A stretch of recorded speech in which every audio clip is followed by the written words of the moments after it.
पाकिस्तान मुर्दाबाद, पाकिस्तान मुर्दाबाद। पाकिस्तान के खिलाफ ओवैसी की ललकार में सबसे ताजा है प्रधानमंत्री शहबाज शरीफ और आर्मी चीफ आसिम मुनीर को पेश की गई उनकी ये चुनौती। ओवैसी ने एक्स पर सवाल लिखकर पूछा, क्या शहबाज शरीफ और आसिम मुनीर चाइनीज एयरक्राफ्ट से अपने रहीम यार खान एयरबेस पर लैंड कर पाएंगे? ओवैसी की इस चुनौती के पीछे हैं ये तस्वीरें। भारत माता की जय, भारत माता की जय, भारत माता की जय। मंगलवार को पीएम नरेंद्र मोदी पंजाब के आदमपुर एयरबेस पर जवानों से मिले और पाकिस्तान के बॉर्डर से खड़े होकर दुश्मन मुल्क को कड़ी चेतावनी दी। आतंक के आकाओं को अब समझ आ गया है, भारत की ओर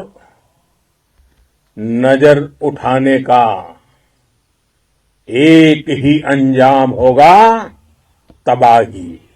भारत माता की जय, भारत माता की जय, भारत माता की जय। आपने पाकिस्तानी फौज को भी बता दिया है,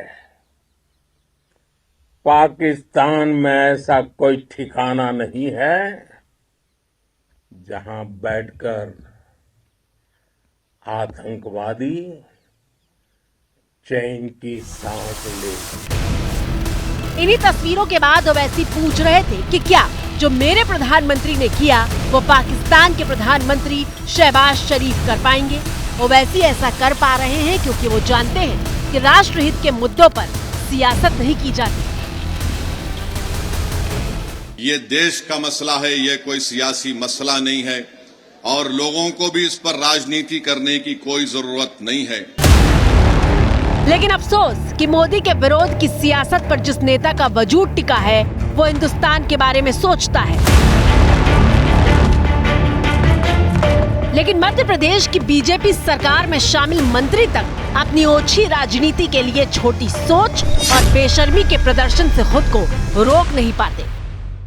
हमारे मोदी जी समाज के लिए जी रहे, समाज के लिए जान लगा रहे, और जिन्होंने हमारी बेटियों के सिंदूर उजाड़े थे, लोगों को हमने उन्हीं जी बेच करके उनकी ऐसी की तैसी करवाई। ये शर्मनाक बयान कर्नल सोफिया कुरैशी को लेकर दिया गया था, वो चेहरा जो पूरे पहलगाम अटैक में देश की आवाज बन गया। ऑपरेशन सिंदूर 22 अप्रैल को पहलगाम में हुए विभत्स आतंकवादी हमले के शिकार मासूम नागरिकों व उनके परिवारों को न्याय देने के लिए लॉन्च किया गया था। इस कार्रवाई में 9 टेररिस्ट कैंप्स को टारगेट किया गया और पूरी तरह से इसे बर्बाद किया गया। जिस बेटी पर हिंदुस्तान को नाज है, उस बेटी पर खुद को नेता कहने वाले लोग घटिया टिप्पणी कर रहे हैं और माफी मांगते वक्त भी दांत दिखा रहे हैं। कोई बात गुस्से में अगर निकल गई और किसी को बुरी लगी तो मैं भगवान नहीं हूं, मैं भी इंसान हूं, 10 बार में माफी मांगता हूं। पाकिस्तान मुर्दाबाद। साल 2013 का सितंबर महीना, जब देश में मनमोहन सिंह की सरकार थी, तब असदुद्दीन ओवैसी भारतीय सांसदों के डेलीगेशन के साथ बातचीत के लिए पाकिस्तान पहुंचे थे। और तब पाकिस्तान में ओवैसी ने क्या कहा था, सुनिए। देखिए, हिंदुस्तान में जो हमारा दस्तूर है, कॉन्स्टिट्यूशन है, जिसके हम तमाम उसके पाबंद हैं, और हमारा कॉन्स्टिट्यूशन ये कहता है, उसका प्रेम्बल ये है कि इंडिया एक सेक्युलर मुल्क है। हमारे दस्तूर में जो हुकूक दिए गए हैं, फंडामेंटल राइट है माइनॉरिटीज को। आप मुतमईन रहिए कि हिंदुस्तान का जो प्लुरलिज्म है वो हमेशा मजबूत रहेगा और इंशाअल्लाह ताला उसको मजबूत रखेंगे। आप उसकी हरगिज़ फिक्र मत करिए। दूसरी बात यह है कि आप मुसलमानों की फिक्र करना छोड़ दीजिए हिंदुस्तान के। हम अपना फैसला कर चुके हैं, ये हमारा मुल्क है। देख लो पाकिस्तान, आज से करीब 12 साल पहले ही असदुद्दीन ओवैसी ने तुम्हारे मुल्क की जमीन पर बैठकर जिहाद का मतलब और हिंदुस्तान के सेक्युलर होने की परिभाषा, दोनों ही बातें तुमको समझा दी थी। जिहाद के माने आपके कुछ हैं और मेरे कुछ हैं। अगर मैं बोलना शुरू करूं, क्या ये जिहाद है कि शियाओं पर हमला करना? क्या ये जिहाद है कि मसाजिद को मार देना, लोगों को मार देना? आप बताइए मुझे।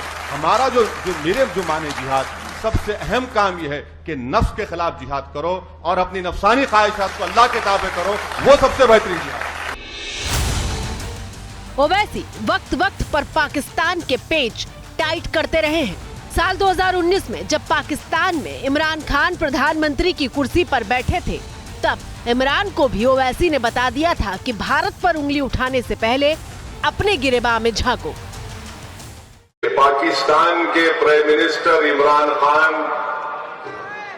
ये स्टेटमेंट दिए कि भारत का, हिंदुस्तान का अगर नेक्स्ट प्राइम मिनिस्टर मोदी बनेगा तो हम कश्मीर के मसले को हल कर लेंगे। मेरे भाई, मेरे बुजुर्गों, मेरी माँ और बहनों, ये हमारे देश का इलेक्शन है, ये हमारे देश का जमहूरियत का इलेक्शन है। ये पाकिस्तान की तरह यहां पर मिलिट्री इलेक्शन को कंट्रोल नहीं करती इमरान खान। ये भारत का इलेक्शन है जहां पर जनता तय करती है किसको प्राइम मिनिस्टर बनाना, किसको घर में बिठाना।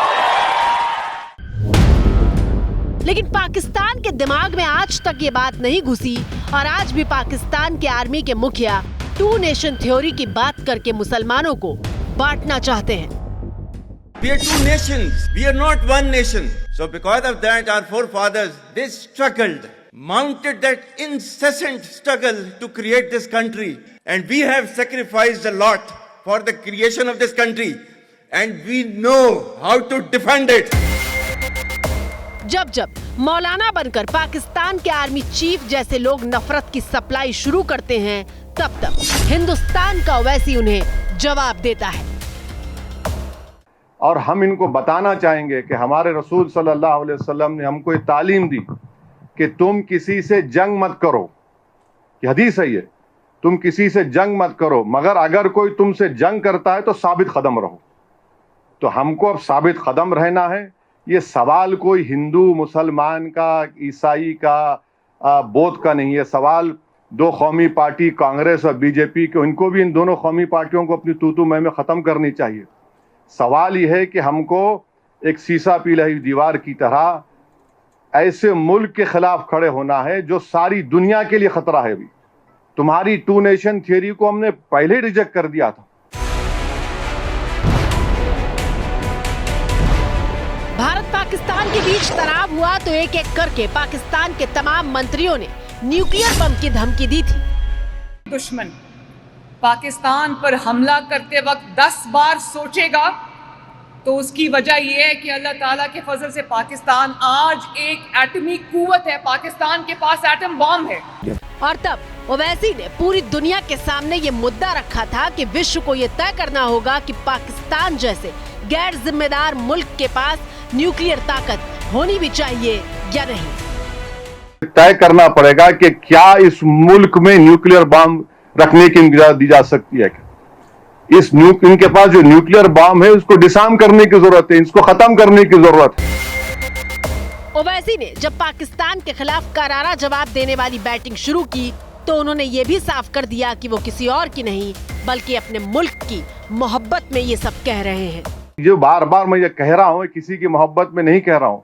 ये वतन मेरा है, हम इस वतन में, हमारी माँ की पेट से इस वतन में पैदा हुए और जब इंशाअल्लाह ईमान के साथ हम जाएंगे इस दुनिया से तो हम इसी वतन की आगोश में जाएंगे। ओवैसी की तारीफ हो रही है क्योंकि उन्हें बयान से लेकर अपने चोले तक को बदल लिया। ओवैसी जो तमाम मौके पर मुस्लिम टोपी लगाए दिखाई देते हैं, वो हमले के बाद जब बिहार में राजनीतिक रैली के लिए पहुंचे थे तो वहां सिर्फ पाकिस्तान मुर्दाबाद के नारे नहीं लगा रहे थे बल्कि देश की आन बान शान को बताने वाले तिरंगे के रंग को अपने सिर का ताज बनाया था। पाकिस्तान मुर्दाबाद, पाकिस्तान मुर्दाबाद। याद रखो, इस वक्त पर हमको नफरत नहीं, हमको अमन को और मोहब्बत को पैदा करना है ताकि हम देश को मजबूत रख सकें।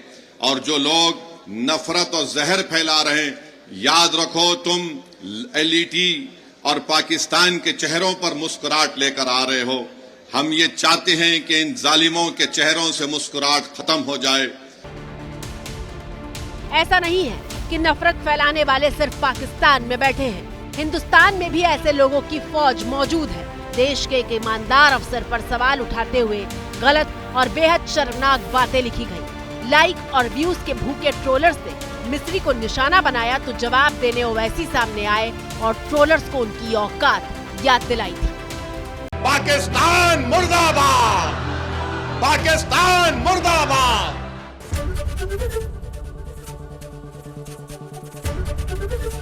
एबीपी गंगा, खबर आपकी, जुबान आपकी।